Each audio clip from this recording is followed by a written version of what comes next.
If you're going to storm Kim Jong-il's palace single-handed, we have to make you a complete soldier in very little time.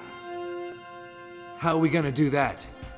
I think I know just what we need. Welcome to Watch Mojo, and today we'll be counting down our picks for the top 10 things movies get wrong about fights. I know Kung Fu. Show me. All right. Let's not do that again. What? I'm so sorry.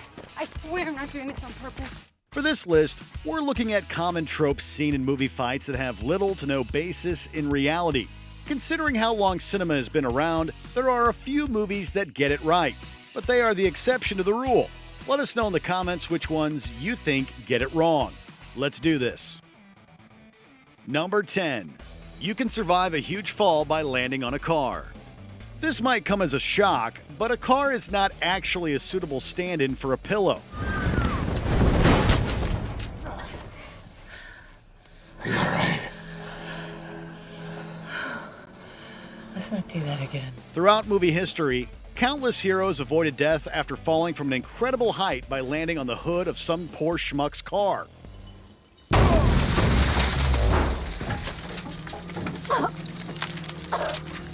Not only do they survive, but they also tend to be pretty much unharmed.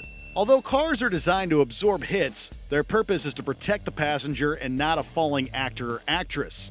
They would absorb a bit of the energy and reduce the fall distance by about 3 feet, which might be the difference between an open or closed casket funeral. You can't win, Powers. Why won't you die? Number 9. Fighters know how to use every single weapon. I know Kung Fu. Show me. Just because they have a pointy end does not mean all swords are born equal. Despite what is suggested, weapons are not designed to be mastered in the time it takes to microwave a cup of noodles. You will need this. Sticking just to Japan and swords, currently there are dozens of different schools with their own teachings and fighting stances. What does it say? Someone could spend years attempting to master how to use a katana and would still feel lost if handed a tachi sword. What opponents are wearing is also very important. This trope is so overdone that even Team America World Police took notice. You need a montage. Even Rocky had a montage. Number 8. It's easy to land a punch.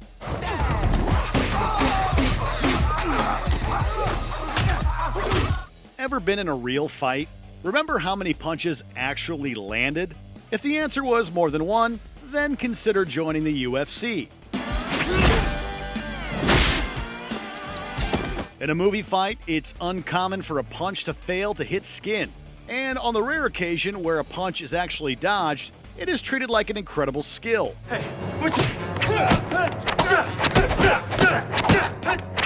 The thing is that the human body is terrible at hiding anything, so it is impossible to not telegraph a punch from a mile away. As long as the target knows they're in a fight, they can just step out of the way. Number 7. Fights are graceful.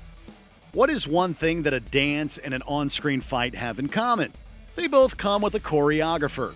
Movie fights are thrilling to watch as the hero, dressed in a 3-piece suit, gently skates from one henchman to the next, avoiding the barrage of fists and kicks while dishing out some epic moves.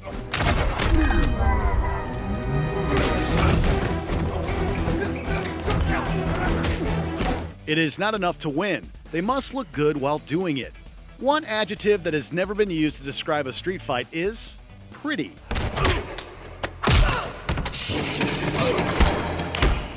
No. A real-life brawl is more often than not chaotic, messy, and often stars a few drunk guys who can barely walk, let alone pull off a spinning wheel kick.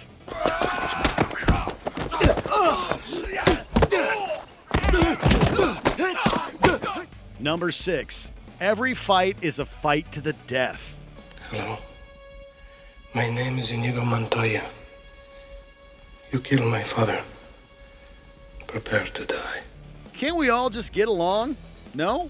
Then we'll just have to kill each other because there is absolutely no other way to resolve this. Now that people want to know how the story ends, only a famous death will do. Inspired by Hollywood's revisionist and romanticized version of gladiator matches, as historically they were rarely to the death, any slight disagreement quickly escalates to a duel to the finish in film these days. Boy, that escalated quickly. We understand why it's done, as it raises the stakes, but people are capable of showing some restraint even when pushed to the limit or, God forbid, someone accidentally bumps into their shoulder. Yeah, I stabbed a man in the heart. I saw that. Brick killed a guy. Number 5. There's time for witty one-liners. If movies and anime have taught us anything, it's that when it comes to exposition or a kick-ass one-liner, any situation is good. Happy trails, Hans. Smack talk might be a part of most fighting events, but it is usually left for before the bell is rung and the match gets underway. Why? Because every single breath counts and words are unnecessary. Don't worry, it's okay. You better get the hell out of here. In movies, this is done to allow for the personality of the hero and villain to shine through, especially if their defining trait is that they never shut up. Oh no, finish your tweet. That's fine. Just give us a second. There you go, hashtag it. Number 4. Large groups attack one at a time. Street fights and fair fights go hand in hand.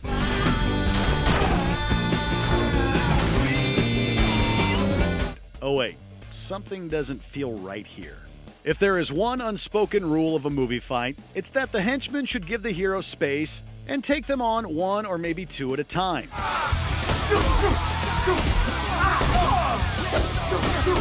In situations where the purpose is for the villain to show dominance over the hero, it makes sense that the larger group would stand back. But when their mission is to kill or capture, then it makes absolutely no sense. Even Bruce Lee would struggle against 15 men at a time.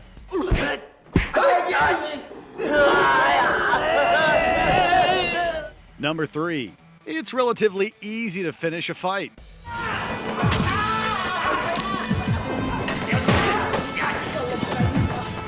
Real fights are exhausting.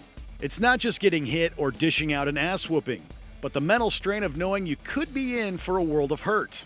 During that minute or two, all the muscles in the body are at their absolute limit, preparing to move at a moment's notice.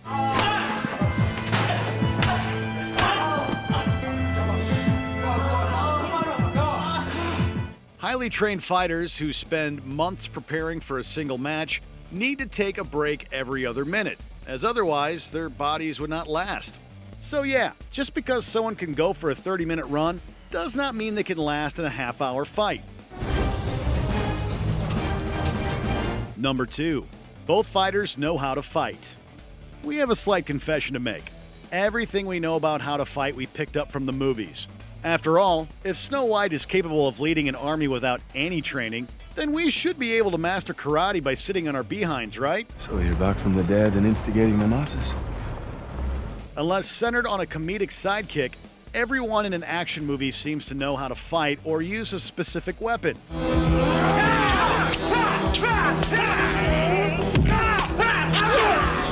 Even an average thug seems to have at least gone to a martial arts class or two, probably as a team building activity.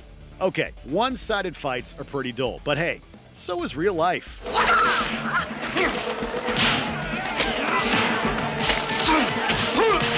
Before we continue, be sure to subscribe to our channel and ring the bell to get notified about our latest videos. You have the option to be notified for occasional videos or all of them. If you're on your phone, make sure you go into your settings and switch on notifications.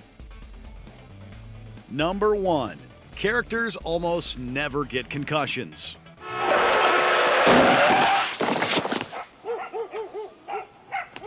Nothing an hour of sleep cannot fix. The CDC defines a concussion as a traumatic brain injury induced by a bump to the head. The hit causes the brain to shake within the skull, damaging brain cells in the process. Depending on where the blow landed, it might cause the person to lose consciousness, although a concussion can still be dangerous if that does not happen. Symptoms usually last for about a week, and if someone is knocked out for a few hours, For God's sakes, take them to the hospital. Apparently, James Bond gets cold-cocked so often that he developed a tolerance for concussions.